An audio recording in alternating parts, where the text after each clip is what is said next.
This might be page 130. I don't see it paginated on the page itself, but 130. The nature of the ego and its termination is the name of the discourse, and Purdom numbered it number 14. 1. The ego, the center, the ego, the center of conflict. In the pre-human stage, consciousness has experiences that are not explicitly brought into relation with a central I. For instance, a dog is angry, but does not feel, quote, I am angry, unquote. But even a dog learns through experiences, acting upon each other as a result of the mechanical tension of connected imprints or sanskaras. This, however, is different from the intelligent synthesis of experiences through the development of I consciousness.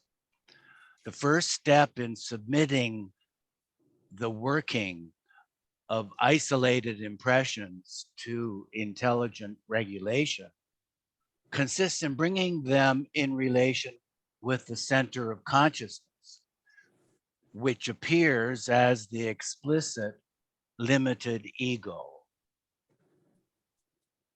The consolidation of the ego consciousness is defined from the beginning of human consciousness. The origin of the ego. Human consciousness would be no more than a repository of the accumulated imprints of varied experiences. Did it not also contain the principle of ego-centered integration in the attempt to organize and understand experience? The process implies capacity to hold different experiences together as parts of a unity, and the capacity to evaluate them by mutual relation. The integration of the opposites of experience is a condition of emancipating consciousness from the thraldom of compulsions and repulsions, which tend to dominate consciousness irrespective of valuation. And the early attempts in securing such integration are through the formation of the ego as its center. The ego emerges as an explicit accompaniment of all the happenings of mental life to fulfill a certain need. The part played by the ego in human life may be compared with the function of the ballast in a ship. The ballast keeps the ship from too much oscillation. Without it, the ship is likely to be too light and unsteady and in danger of being overturned. The psychic energy would be caught up in the mazes of dual experience and would be frittered away were there no provisional nucleus to bind together the active tendencies born of the relatively independent instincts inherited from animal consciousness. The formation of the ego serves the purpose of giving a certain amount of stability to conscious processes and secures a working equilibrium which makes for an organized life. It would therefore be a mistake to imagine that as the ego arises only to vanish, it fulfills no need in the long journey of the soul. Though the ego is not meant to be permanent, since it can be transcended and outgrown through spiritual endeavor, the phase of ego formation must nevertheless be looked upon as a necessary evil for the time being. The ego thus fulfills a certain need in the progress of consciousness. But since it takes its shelter in the false idea of being the body, it is a source of illusion. It is of the essence of the ego that it should feel separate from the rest of life by contrasting itself with other forms of life. Thus, though inwardly trying to complete and integrate individual experience, the ego creates division between external and internal life in the attempt to feel and secure its own existence. And this division cannot but have its reverberations in the inner individual life over which it presides. The ego, a seat of conflicts. While striving to establish unity and integration in experience, the ego can never realize this objective. And though it establishes a certain kind of balance, this is only provisional. The incompleteness of its attainments is evident from the internal conflict, which is never absent as long as experience exists only from the point of view of the ego.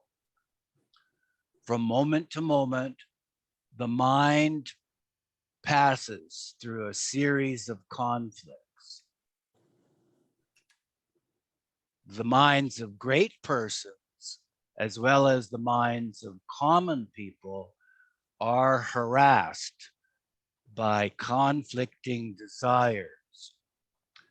Sometimes the conflict is so acute that the person concerned yields to psychic pressure, with the result that there is either a partial or total breakdown or a complete derangement of the mind. There is no vital difference between the normal man and the so-called abnormal man. Both face the same problems, but the one more or less successfully solves his problems and the other does not. The ego attempts to solve its inner conflicts through false valuations and wrong choice. It is characteristic of the ego that it takes what is unimportant as important and what is important as unimportant.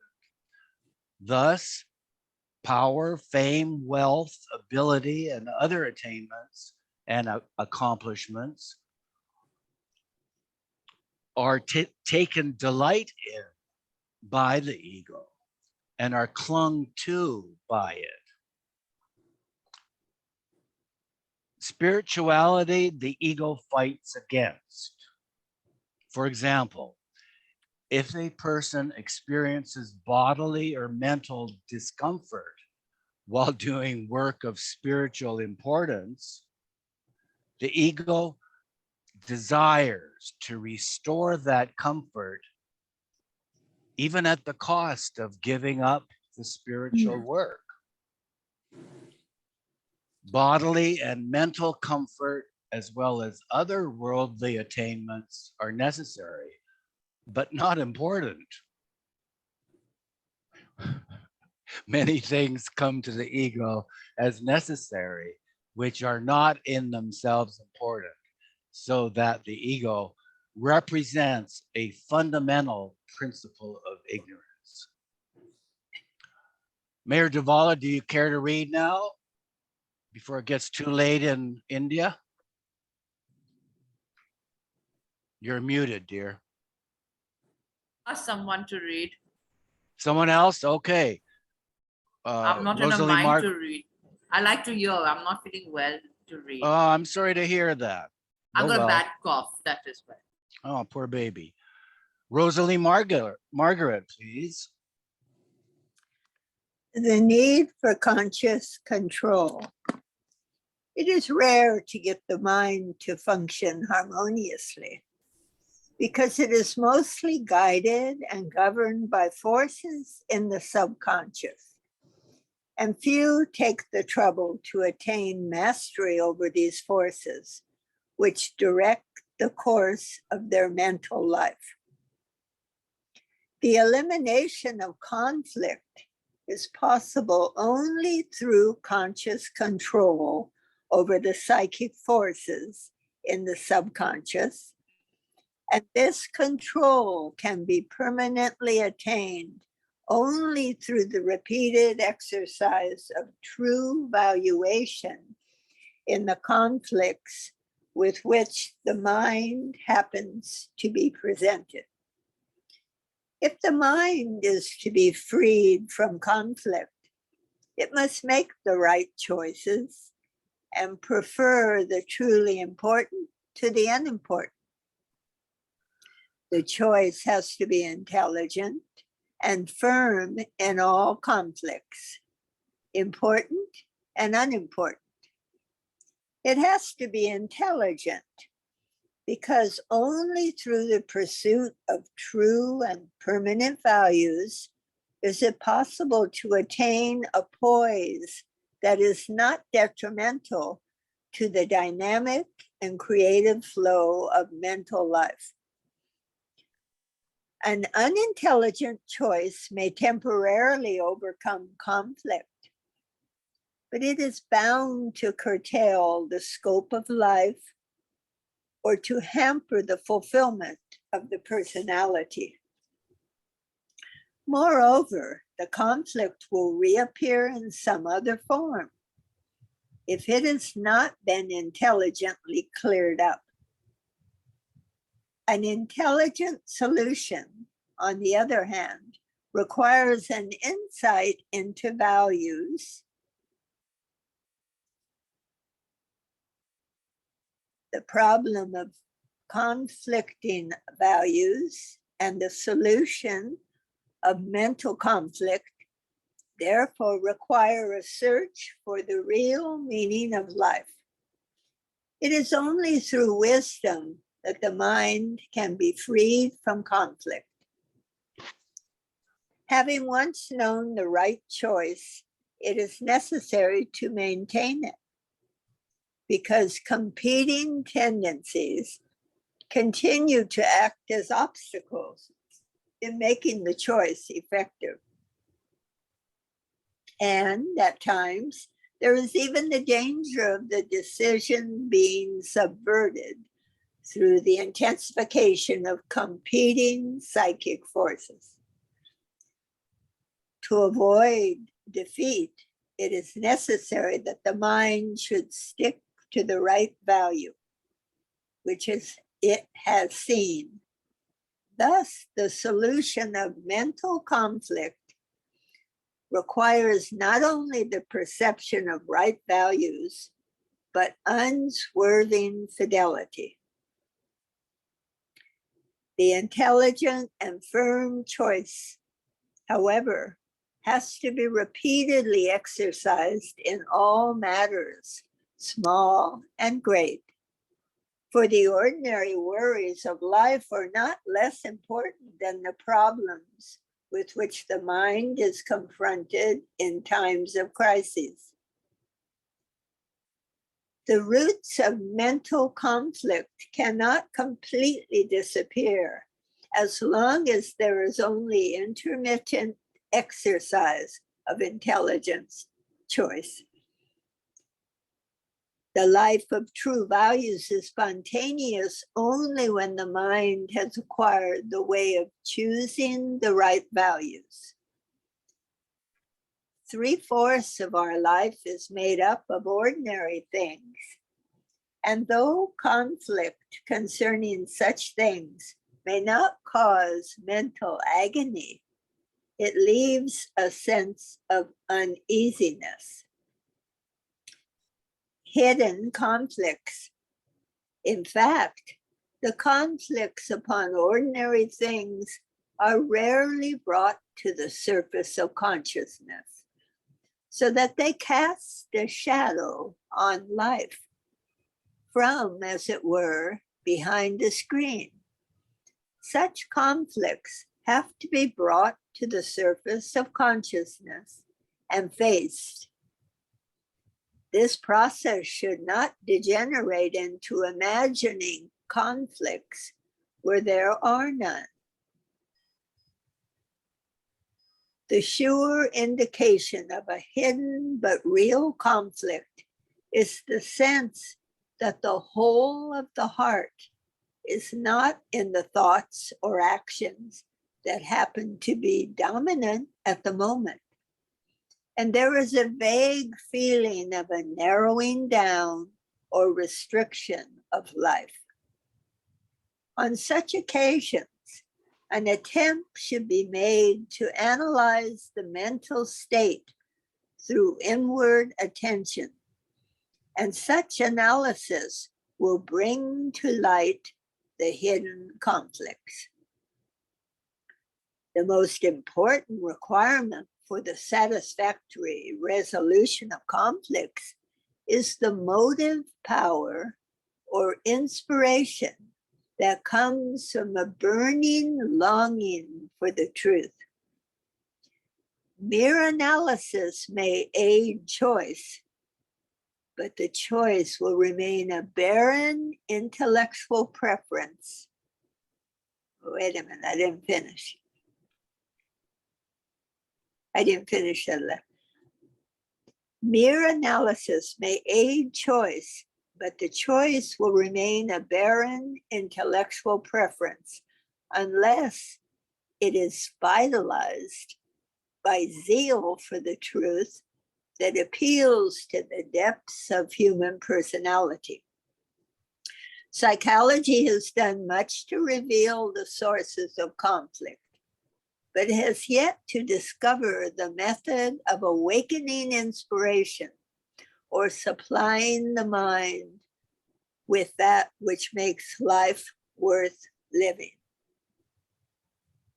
To establish love for the truth is the beginning of right valuation and the beginning of the undoing of the constructions of the ego exhibits itself through false valuation. Any action that expresses the true values of life contributes towards the disintegration of the ego, which is a product of ages of ignorant action. Life cannot permanently be imprisoned within the ego. It must make efforts towards ultimate truth.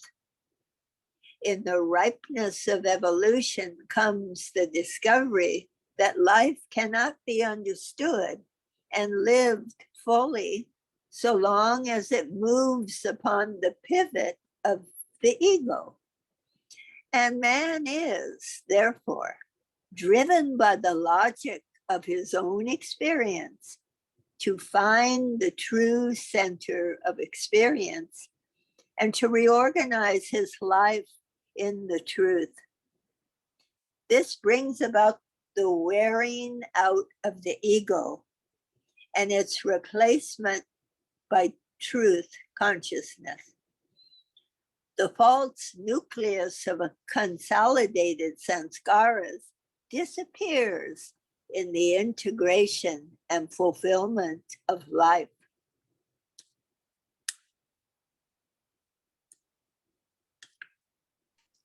The ego, an affirmation of separateness. The ego as an affirmation of separateness takes many forms. It may take the form of self-conscious memory, expressing itself in such recollections as, I did this and I did that. I felt this and I felt that. It also takes the forms of ego-centered hopes expressed through plans. I shall do this. I shall do that. I shall feel this. I shall feel that. I shall think that. Or the ego has a strong feeling of being someone in particular and asserts its separateness from others. While provisionally serving a useful purpose in the development of consciousness, the ego, as an affirmation of separateness, constitutes the chief hindrance to the spiritual emancipation and enlightenment of consciousness. The ego affirms separateness through craving, hate, anger, fear, or jealousy. When a person craves for the company of others, he is conscious of being separate from them and feels his own separate existence in an intensive manner. The feeling of separation from the other is most acute where there is unrelieved craving. In hate and anger, also the other person is excluded from one's own being and regarded as hostile to the thriving of the ego. Fear is a subtle form of affirming separateness and exists where the consciousness of quality is unabated. Fear acts as a curtain between the I and the you, and not only nourishes distrust of the other, but brings about a shrinking and withdrawal of consciousness so as to exclude the being of another from one's own life. To fear God and his manifestations is to strengthen duality. To love them is to weaken it.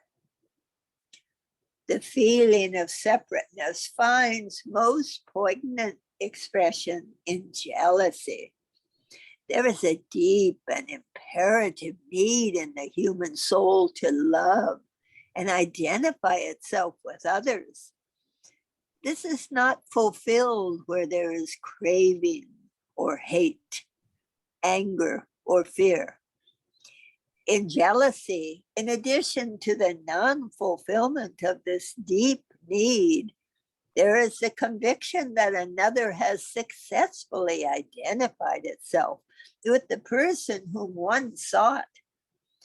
There is therefore an irreconcilable protest against both for being in a relationship designed for oneself. Oh, I have to read that again.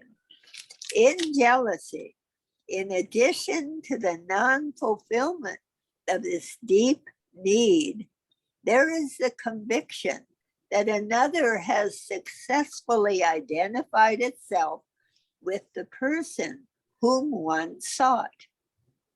There is therefore an irreconcilable protest against both for being in a relationship designed for oneself. All exclusive feelings such as craving, hate, anger, fear, or jealousy bring about a narrowing of life and contribute to the limitation of consciousness. They are instrumental to the affirmation of separateness and feed the ego. Thanks, Rosalie. Margaret. Ernie.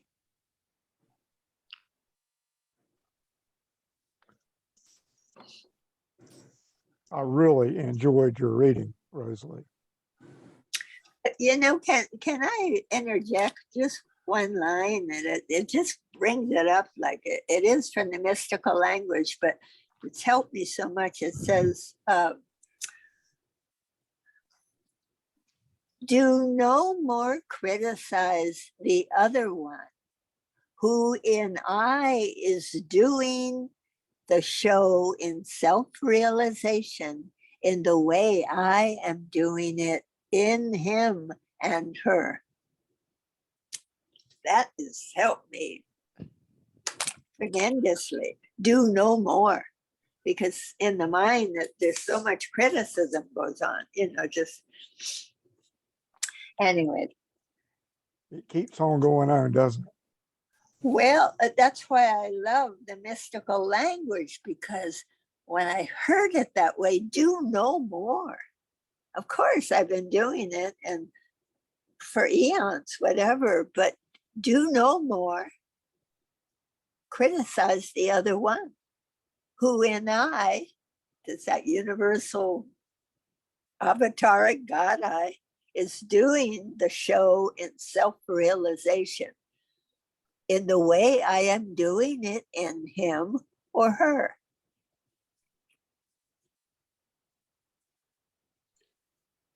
Jai Baba. Jai Baba. The reduction of the ego through love. Every thought, feeling, or action that springs from the idea of exclusive or separate existence binds the soul. All experiences, great or small, and all aspirations, good or bad, create a load of impressions and nourish the sense of the I. The only experience that makes for the reduction of the ego is the experience of love, and the only aspiration that makes for the elimination of separateness is the longing for becoming one with the beloved. Craving, hatred, anger, fear, and jealousy are exclusive attitudes that create a gulf between oneself and others. Love alone helps towards the bridging over of this self-created gulf and breaks through the separative barrier of false imagination. The lover too longs, but he longs for union with the beloved. And in seeking or experiencing union with the beloved, the sense of the I declines. In love, the I does not think of its own preservation. The ego is the affirmation of separateness from the other, and love is the affirmation of oneness with the other. The ego can be dissolved only through love.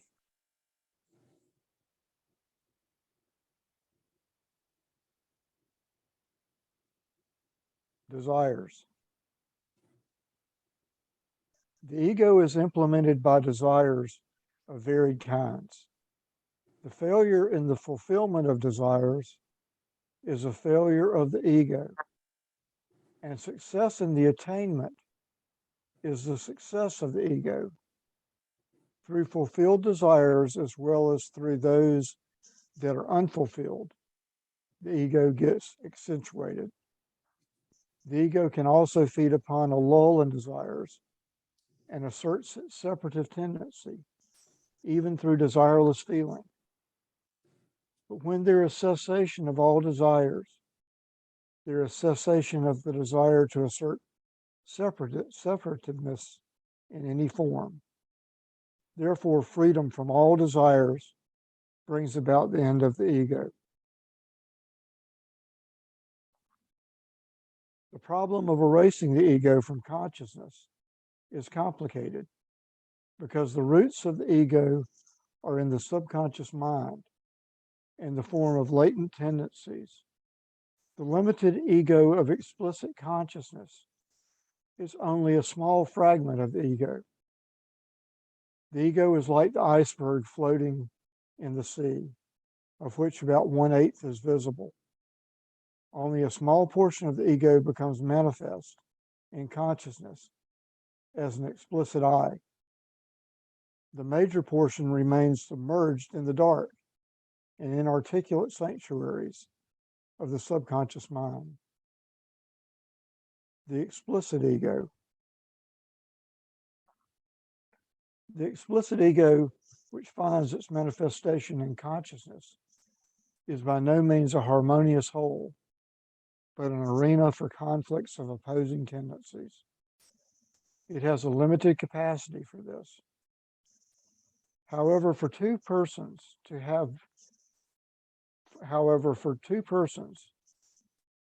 have to be at least on speaking terms if they are to enter into a quarrel.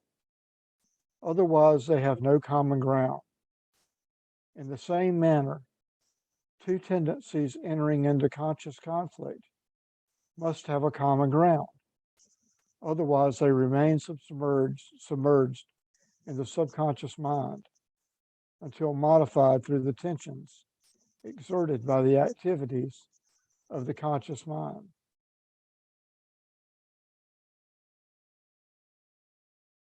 The implicit ego. Although the ego is essentially heterogeneous, the explicit ego of consciousness is less so than the implicit ego of the subconscious mind and operates as a formidable whole as against the isolated subconscious tendencies that seek to emerge in consciousness. The organized ego of explicit consciousness thus becomes a repressive barrier which indefinitely prevents the several constituents of the implicit ego from getting access to consciousness. All problems of the ego can be tackled through intelligent and conscious action, and therefore a complete annihilation of the ego is possible only when all the constituents of the ego pass through intelligent consciousness. The action of the intelligent consciousness is important, but not in itself sufficient.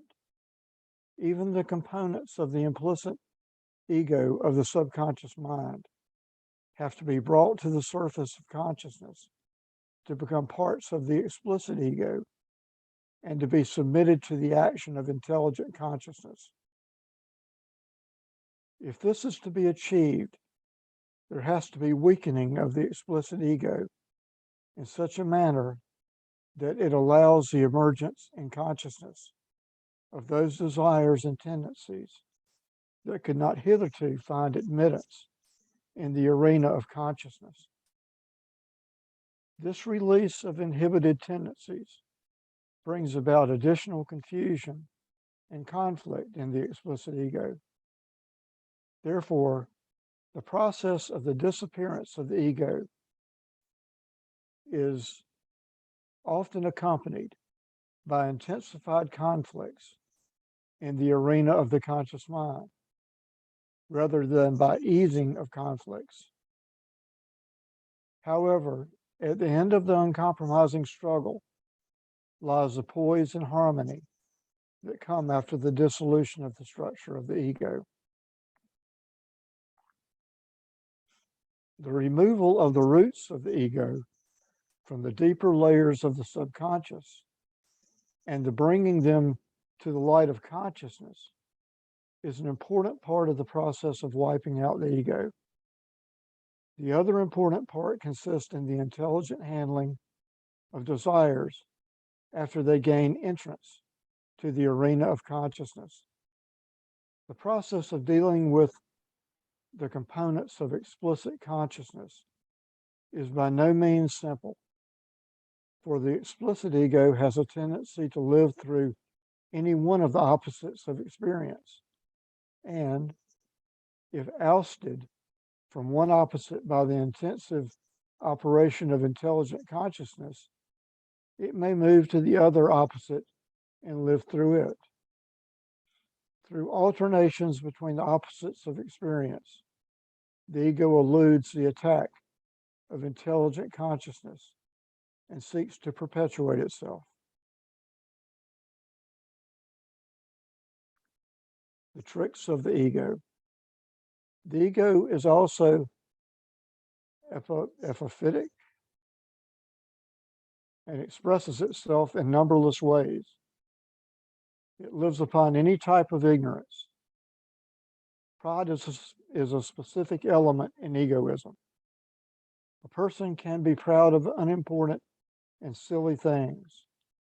Persons can develop their nails to an abnormal length and preserve them, even at the cost of much inconvenience to themselves, for no other reason than as a medium of assertion of separateness from others. The ego may magnify its attainments in a grotesque manner. Direct assertion of the ego through self-display is very common. But if such direct assertion is hindered by good manners, the ego may seek the same result through such evil as slander. To show another in a bad light is to glorify oneself. The ego is activated by the principle of self-perpetuation and has a tendency to live and grow through any means not closed to it. If the ego is curtailed in one direction, it seeks compensating expansion in another.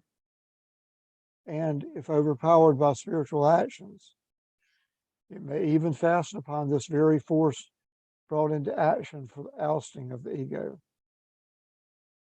If a person attempts to cultivate humility to relieve himself of the monstrous weight of the ego and succeeds in doing so, the ego can, with surprising alacrity, get transferred to this attribute of humility itself.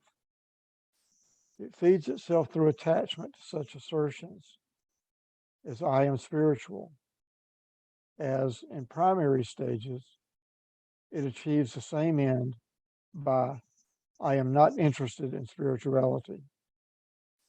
Thus arises the ego that feels separateness through the attainment of things considered highly desirable and unworldly. But this type of spiritual ego is as binding as the crude ego. In fact, in the more advanced stages of the path, the ego does not seek its strengthening through open methods and uses the means that are available for securing the elimination of the ego. These tactics are like guerrilla warfare and are the most difficult to counteract. The elimination of the ego from consciousness is necessarily an intricate process. The nature of the ego itself is very complicated and needs divine grace to overcome it.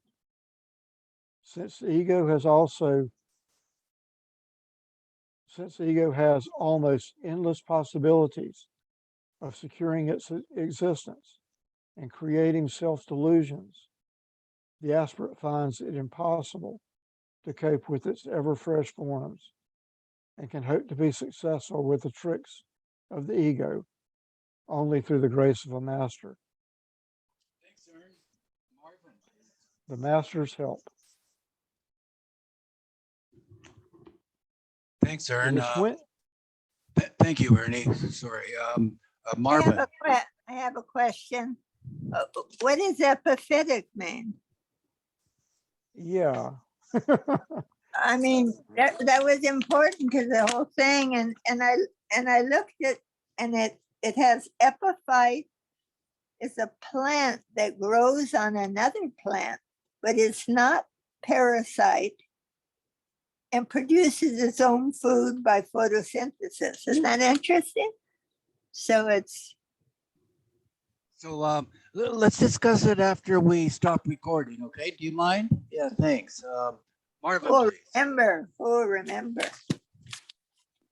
Just write down epiphytic on your notebook. Yeah, it's gone. The master's help. It is when the aspirant is driven to realize the futility of his own efforts that he approaches the master. He can, by himself, make little headway towards the goal that he seeks. The persistence of the ego leads him to self-exasperation. And it is in this perception of helplessness that he surrenders to the master. The self-surrender amounts to an admission that the aspirant has given up hope of tackling the problems of the ego by himself, and that he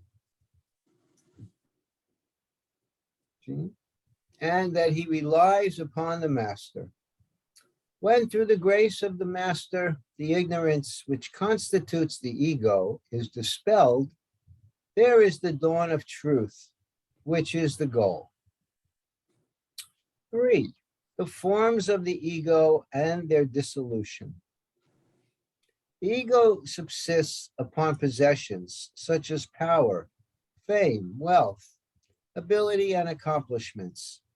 It creates and recognizes what is distinctively mine.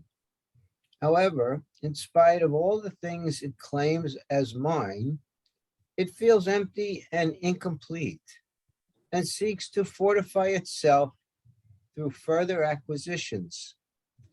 It brings its varied possessions into comparison with those of others and uses its possessions for self-display at the cost of others. Yet the ego is dissatisfied despite its possessions and seeks to derive satisfaction by a more intense sense of possession. Thus, the ego, as an affirmation of separateness, lives through the idea of mine. The ego wants to feel separate and unique and seeks self-expression either in the role of one better than others or as inferior to them. Either role may serve. As long as there is the ego, there is the background of duality and the mental operations of comparison and contrast with others cannot be ended. Therefore, even where a person feels a sense of equality with another, this feeling is not securely established and marks a point of transition between the two attitudes of the ego, rather than a permanent freedom from the distinction between I and thou. This pseudo quality may be made articulate in the formula, I am not in any way inferior or superior to the other, which will be seen to be a negative assertion of the ego. The balance between the I and the thou is disturbed by a superiority or inferiority complex, and the idea of equality arises to restore this balance. The negative assertion of the ego in the form of equality is, however, utterly different from the sense of unity, and the conditions of cooperative life are fulfilled only where the idea of equality is replaced by the realization of unity. 2 complexes. The feelings of superiority and inferiority are reactions to each other, and the induced feelings of equality is a reaction to both. In these 3 modes, the ego succeeds in asserting its separateness.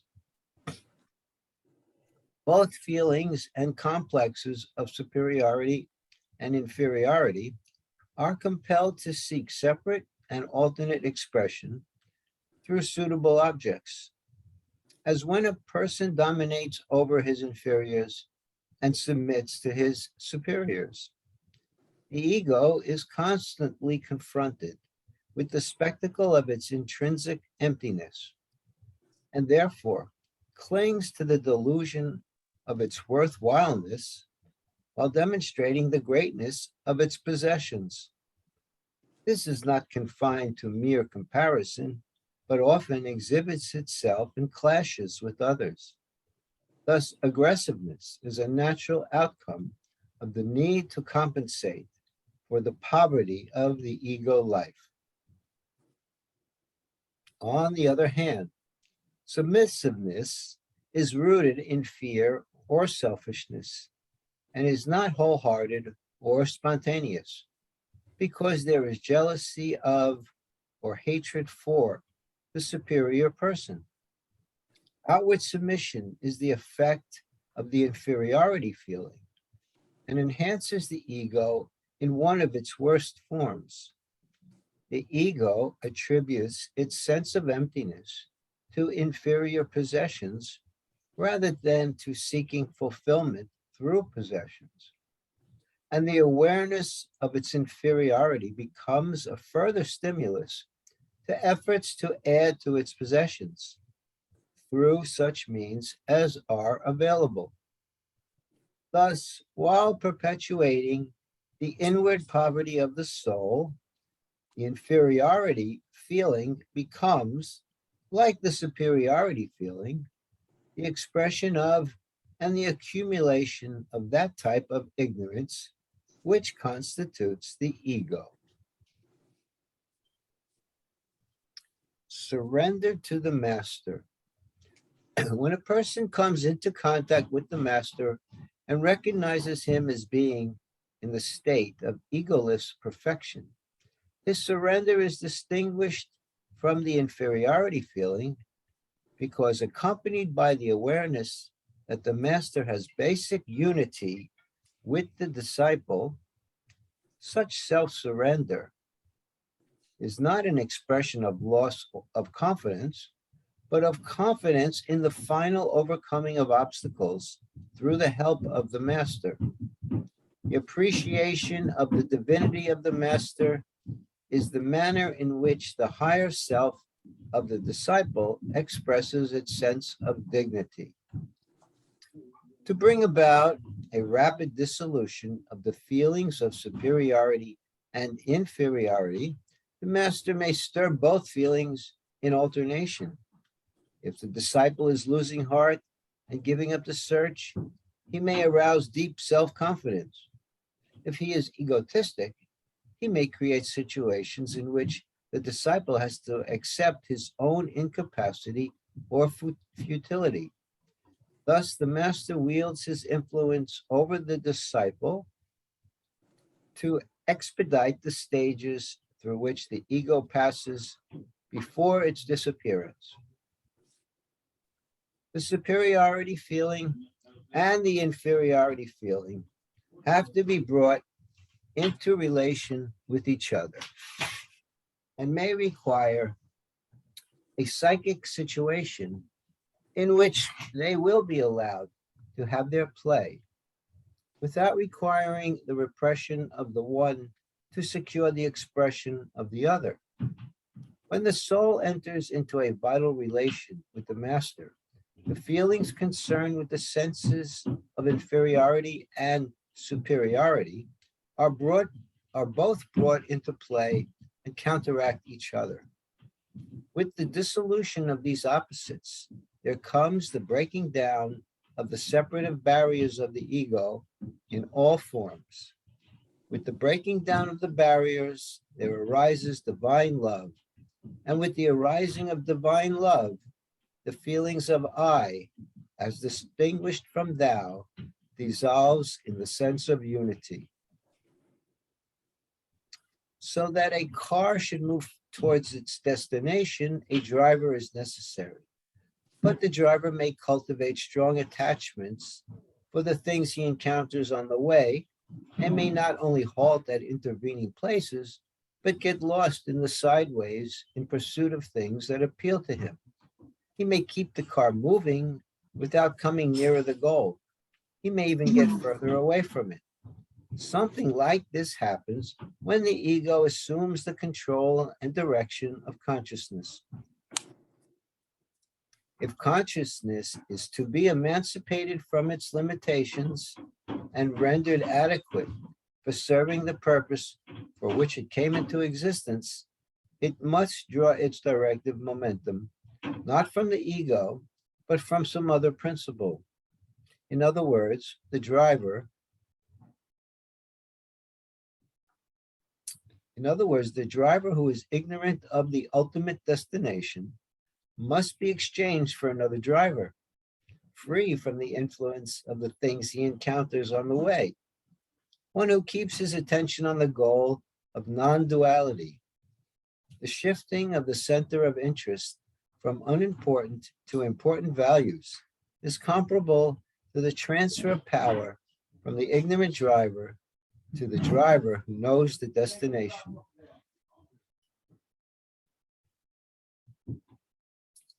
Integration around a false idea. Had the ego been nothing but a medium for the integration of human experience, it would have been possible for man to get established in the truth merely by carrying it actively further. But while playing a part in the progress of consciousness, the ego represents an active principle of ignorance, which prevents spiritual development. The ego attempts the integration of experience around the false idea of separateness. And having taken an illusion as a foundation for the construction of its edifice, only succeeds in building one illusion upon another. As long as human experience is within the limitation of duality, its integration is the condition of a rational and significant life. But the ego as a nucleus of integration has to be renounced because of its alliance with ignorance. There arises an imperative need to have a new center for integration, free from the basic ignorance of a separateness, which allows scope for the incorporation of the values inaccessible to the ego center. Such a new center is provided by the master, who represents the absolute truth. The shifting of interest from unimportant to important values is facilitated by allegiance and self-surrender to the master, who becomes the new nucleus for integration. Union with the master, the realization of truth. The master is an affirmation of the unity of all life. Allegiance to the master, therefore, brings about a gradual dissociation from the ego nucleus, which affirms separateness. After this crisis in the life of man, all mental activity has a new reference in the light of its relation to the master as the manifestation of infinite truth. The person, sorry, there's some work going on in here. The person henceforth experiences his acts as no longer initiated from the limited I, but inspired by the truth. He is no longer interested in the well.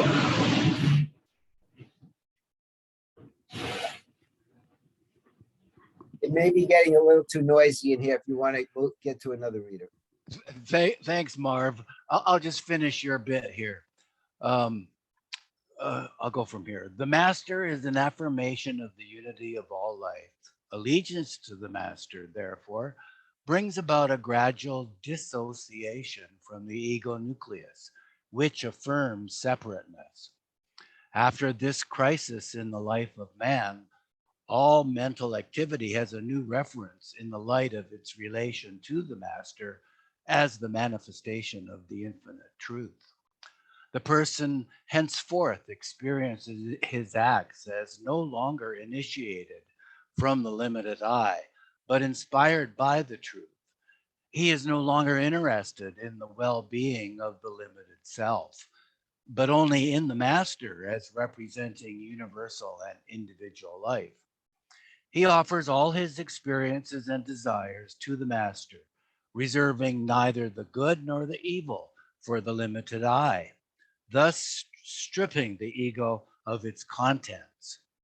This bankruptcy of the ego does not interfere with the process of integration, which is created around the new center established by the master.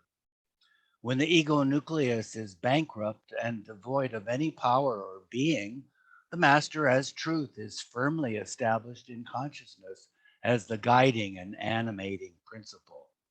This is at once the attainment of union with the master and the realization of the infinite truth. As the ego gradually adjusts itself to the spiritual requirements of life through the cultivation of humility, selflessness, and love, or wholehearted surrender and offering to the master, it suffers drastic curtailment in being, and it not only offers increasingly reduced resistance to spiritual unfoldment, but undergoes a radical transformation that causes the ego, as an affirmation of separateness, completely to disappear. The intermediate steps of the reduction of the ego and the softening of its nature are comparable to the trimming and the pruning of the branches of a tree, whereas the final step of the annihilation of the ego amounts to the uprooting of the tree. When the ego disappears entirely, there arises the knowledge of the true self. Thus, the long journey of the soul consists in developing from animal consciousness the explicit self-consciousness of the limited I, then in transcending the I, and through the medium of the master, to be initiated into the consciousness of the supreme and real self as an everlasting and infinite I am, in which there is no separateness, which includes all existence.